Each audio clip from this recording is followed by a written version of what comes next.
अस्सलाम वालेकुम दोस्तों, क्या हाल है? कैसे हैं आप सब लोग? उम्मीद है कि आप सब लोग खैरियत से होंगे। आज हम आपके लिए कहानी जो स्टोरी लेकर आए हैं वो ज़रा सा हटकर है। आज आपको थ्रिल नहीं मिलेगा, थोड़ी सी एक मोटिवेशनल बच्चों के लिए सबक आमूज़ कहानी है और आपको कुछ कुछ हंसी भी आएगी, कुछ कुछ मज़ा भी आएगा। तो हमें बताइएगा कि आपको हमारी ये कहानी कैसी लगी। आज की कहानी जो है इसका उन्वान है मक्खी। अच्छा, जैसे कि नाम से ज़ाहिर है ये एक मक्खी की स्टोरी है, तो इसमें मक्खी की एक्टिविटी और मक्खी से जो हमें बीमारी हो सकती है उसके बारे में भी बताया जा रहा है कि मक्खियों से हमें किस तरह से बचना चाहिए और किस तरह से हमें मक्खियों की जो है वो चीज़ों से बचना चाहिए। जिन चीज़ों में मक्खी आके बैठती हैं उनको अवॉइड करना चाहिए। मक्खी अपनी सहेलियों के साथ कूड़े पर उड़ उड़ के थक चुकी थी।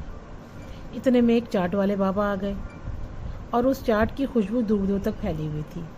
मक्खी ने सीटी बजाकर अपने तमाम दोस्तों को बुलाया।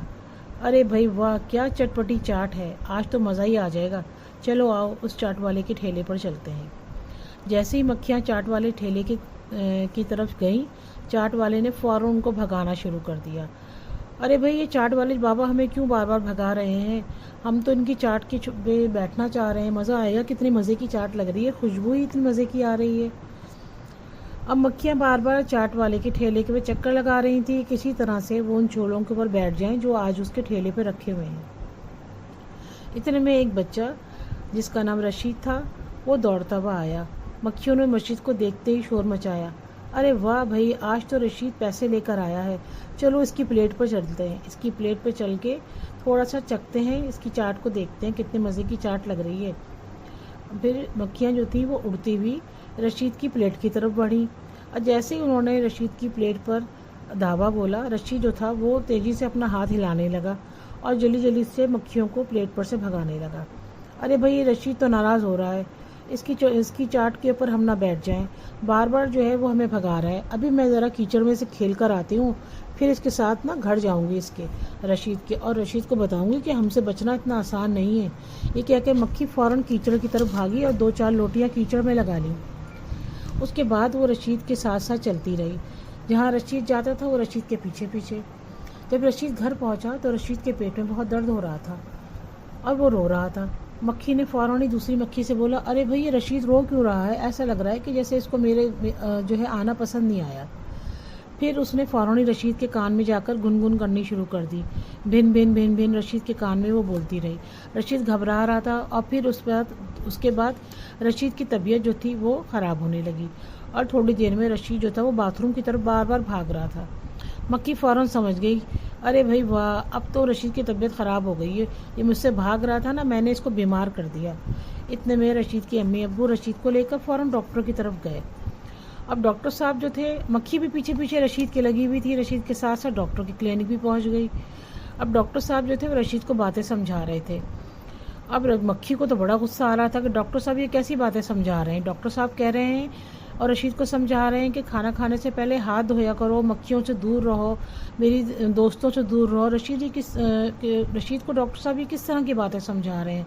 भाई, हमें ये बातें पसंद नहीं आ रही हैं। मक्खी ने दूसरी मक्खी से कहा, मैं तो कल भी रशीद के साथ जाऊंगी स्कूल। मक्खी ने अपने दिल में कहा कि मैं रशीद को छोड़ूंगी नहीं, अगर ये मुझसे बचना चाह रहा है तो मैं इसके पीछे लगी रहूंगी। और मक्खी जो थी वो रशीद के साथ साथ उसके घर भी आ गई। 3 दिन तक रशीद जो था वो स्कूल नहीं गया, उसकी तबीयत ही इतनी ख़राब थी।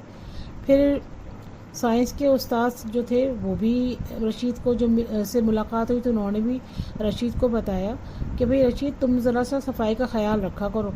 और आज जब उन्होंने क्लास ली तो क्लास में उन्होंने ख़ास तौर पर ये बताया कि हमें किन चीज़ों से बचना चाहिए और किस तरह से ये मक्खियाँ जुरासीम लेकर आती हैं। जब ये खाने पीने की चीज़ों पर बैठती हैं तो ये जुरासीम उन खाने पीने की चीज़ों पर बैठ जाती हैं और फिर जो लोग इन चीज़ों को खाते हैं वो बीमार पड़ जाते हैं। तो मक्खियों को ये बात बिल्कुल पसंद नहीं आ रही थी कि साइंस के जो टीचर हैं वो बार बार ये बातें बता रहे हैं और बच्चों को समझा रहे हैं कि बच्चे उन चीज़ों को बिल्कुल भी ना खाएं जिन पर मक्खियाँ बैठती हैं। और भाई, हम तो इतने बुरे नहीं हैं, इतने नन्हे मुन्ने से हैं, प्यारे से हैं, और हमसे इतना घबरा क्यों रहे हैं ये लोग? इतने में रशीद और उसके दूसरे साथी जो थे वो स्कूल के अंदर छोटे छोटे से चार्ट पेपर्स लगाने लगे जिसके ऊपर बात जगह जगह लिखा था, मक्खियाँ बीमारियाँ फैलाती हैं, हमारी दुश्मन है, हमें इनसे बचना चाहिए।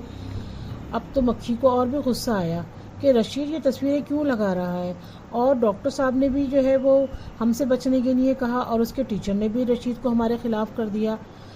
अब ये बाबा भी जो हैं, चाट वाले बाबा भी जो हैं, वो बच्चों से बातें कर रहे हैं, और वो भी आज अपनी चाट को ढक कर लेकर आए। एक नेट से उन्होंने अपनी चाट को ढका हुआ है। अब हम ये चाट कैसे खाएंगे? चलो भाई, खैर हमें क्या, हम किसी और चाट वाले को ढूंढ लेते हैं। और आज तो जब चाट वाले के पास से हम जाएंगे चाट वाले के पास, तो हर चाट वाले के पास इसी तरह की बड़ी बड़ी जालियाँ लगी हुई हैं। अब हम क्या खाएंगे? मक्खियाँ जो थी वो गुस्से से भाग रही थी, इधर उधर उड़ रही थी, लेकिन अब वो क्या करती, क्योंकि जब बच्चों की समझ में आ गया था कि मक्खियों से बीमारियां फैलती हैं, और चाट वाले बाबा भी इस बात को समझ चुके थे कि भाई अब मुझे हर चीज़ ढक कर लेकर आनी है, ऐसा ना हो कि बच्चे बीमार पड़ जाएं, और हमें इन मक्खियों से और इनकी गंदगी से और इनसे पैदा होने वाले जरासीम से बचना है।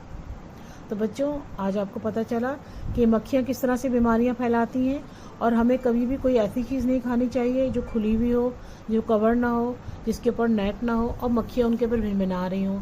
अगर कोई फल या फ्रूट हम ले भी लेते हैं तो हमें उसे धोकर खाना चाहिए। कोई सब्ज़ी भी है, कोई भी चीज़ है, फल हैं, फ्रूट्स हैं, जो भी हम कोई चीज़ लेते हैं उसको हमें धोएं, पहले पहले अपने हाथ धोएं, और उसके बाद इनको धोएं, फिर वॉश करके अच्छे से फिर हम खाएं, तो हम बीमारियों से बच सकते हैं। उम्मीद है कि आज आपको ये छोटी सी स्टोरी पसंद आई होगी। अपना रिव्यू हमें ज़रूर दीजिएगा। ओके, अल्लाह हाफिज़। Thanks for watching. Don't forget to subscribe and hit the bell icon.